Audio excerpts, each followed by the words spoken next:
What up, world? This your boy Matt Speaks Wrestling, here with a new segment I like to call Raw Speech.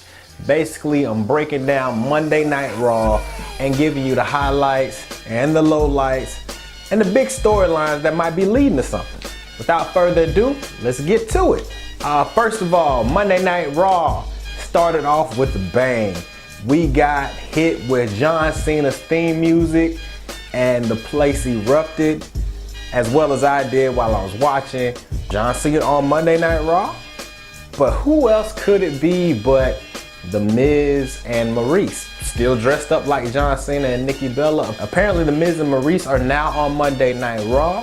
The segment was okay, you know, they were doing their whole little John Cena, Nikki Bella spiel or whatever, but I personally don't know how to feel about it. I'm not a fan of Maurice and Miz coming to Raw, basically because I think they were doing so well on SmackDown Live that I believe Miz put himself in the WWE title contention just by his work with John Cena. John Cena's gonna be gone for a while. We all know this. I think this would have been a prime opportunity for him to feud with Randy Orton at this point, you know, if they are moving AJ Styles towards more of a babyface push.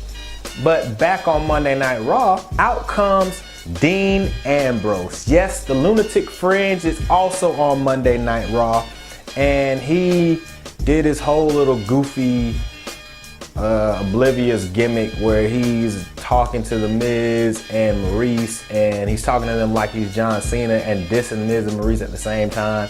Then Miz and Maurice take off their little gimmick, and Dean Ambrose is like, oh, well, in that case, he hits him with the dirty deeds after that. For me, I'm not gonna lie, I'm not a big Dean Ambrose fan, not this version of Dean Ambrose. I liked him better on the independent scene where it was hardcore. I think it was Johnny Moxley, and he had more freedom to do what it is he does. I liked him better in the Shield where he was just goofy and he jump on people and do the whole little punch thing. But right now he's kind of flat with me. But he does bring the Intercontinental Championship to Monday Night Raw, which means they're probably gonna feud over that. And I would venture to guess that Kevin Owens tonight will show up on SmackDown Live. Next segment, we had Big E and Xavier Woods of the New Day in a rematch against The Revival. The Revival picked up the win. Scott Dawson wore a shirt that had the ice cream truck, and basically you just gotta see it. I'm gonna put it somewhere on the screen over here so you can see the ice cream truck shirt. I thought that was golden. But hopefully this gives Xavier Woods a little more time to shine now that Kofi Kingston is out. And I already felt that Big E was a superstar anyway. So hopefully this works wonders for the New Day and gets them back to that grit that they need to succeed. Again, unless they move to SmackDown Live. But we'll get to that later, because right now the tag team division looks stacked on Monday Night Raw, and SmackDown, we'll get to that later. After that, we had the Cruiserweight match, Austin Aries versus TJ Perkins. Before this match, they had a little segment where Neville is talking to TJ Perkins and basically telling them that Austin Aries has come into the picture and stole TJ Perkins' spotlight since he was the #1 Cruiserweight and he was the first inaugural Cruiserweight champion, and Austin Aries is taking away his opportunities, which to me hinted at TJ Perkins turning heel, which in fact happened after TJ Perkins stole a win over Austin Aries with a small package, because Austin Aries was distracted by Neville coming down the ramp and he had to hurry up and get in the ring. I personally think that TJ Perkins needed a fresh gimmick. I like the fact that he's turning heel. Seth Rollins coming in and basically saying that he wants to stay on Raw. He did it. He slayed the King at WrestleMania, which we all popped for. He's saying that he was glad that he had the fans, you know, a super babyface promo. Saying that he's rumored to go to SmackDown because Stephanie's gonna hate him for knocking her off of the apron onto a table. Kurt Angle's music hits, comes out, and he cuts a nice promo saying that Seth Rollins was literally a one-legged man in an ass-kicking contest, and he won. So I like the promo. It didn't really do much, and he said the next thing for him is Samoa Joe. Samoa Joe comes out there and they get into a little tussle. So, of course, I'm interested to see where that goes. If Seth Rollins remains on Raw, I don't know how this superstar shakeup thing is going. I don't understand the dynamics of it. There's no draft, there's no warnings, it's just people just showing the hell up. So, and up next, we have Charlotte against Nia Jax in a regular singles competitor match. Nia Jax picks up the win.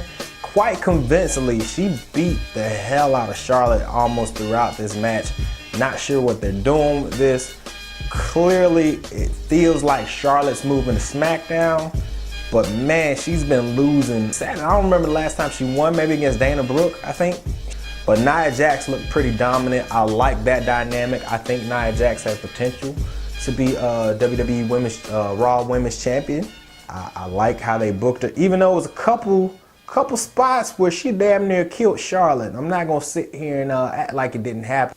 Up next, we had Finn Balor versus Jinder Mahal, another jobber, so to speak. I don't know what they're doing, Jinder. Finn Balor picks up the victory quite easily, but the story here is after the match where Bray Wyatt shows up on the screen and says that he's gonna have his eye on Finn Balor after he takes on Randy Orton in the House of Horrors match. Where does that leave Bray Wyatt? I thought he was perfect on SmackDown. He got his WWE Championship. They took it away from him within a month, but either way, man, Bray Wyatt's on Raw. Up next, we have The Miz versus Sami Zayn, which was a very good match. The Miz loses. Debut match, and he loses.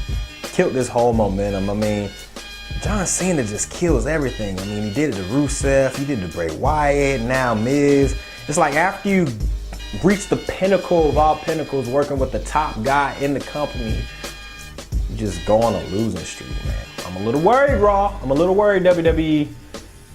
Y'all gonna have to come with it. Next, we had probably my favorite segment of the entire evening with Roman Reigns and Michael Cole. They had a little interview, and Roman decides, well, WWE decides they want Roman Reigns to cut. I did not want to end The Undertaker's career, which is pretty much the exact opposite of what he did on Raw before, where he just said, this is my yard now, and throws the mic on. So he's still like that tweener baby face that nobody wants to see. Next thing you know, he rips off his microphone, Michael Cole hauls ass, and Braun Strowman beats ass. Yes, Braun Strowman arrived, he showed up and beat the living hell out of Roman Reigns. Threw crap at Roman, and then the EMTs come and they put Roman on a stretcher, so they're wheeling Roman out on the stretcher, and Braun's like, I'm not finished with you yet, and he's still beating the hell out of Roman Reigns, and he freaking flips Roman off of like this ledge, and Roman just flies, and they're getting ready to go, and Braun runs again, and he's like, I'm still not finished with you, and he moves everybody out the way and threatens everybody. He looks around, he closes the door, and he proceeds to do one of the dopest things I've seen in wrestling in a long time, as far as brute strength and physicality is concerned, as far as building a straight monster. He lifts the ambulance and turns it over. I'm loving this feud with Roman Reigns and Braun Strowman, even though I still think Roman Reigns is gonna beat Braun Strowman at Payback because he's super Roman. After that, we had a women's segment where Sasha Banks calls out Bayley and basically tells Bayley, hey man, your time is up. You had your little WrestleMania moment. Now I want a challenge for your women's championship. And it's sneakily turning Sasha into a heel. They did the little buddy thing, and it was kind of corny. But when she introduced Bayley, she said just Bayley. But lo and behold, who walks out other than Alexa Bliss? She also said that she was glad she was leaving the SmackDown women's drama behind until Mickie James shows up on Raw.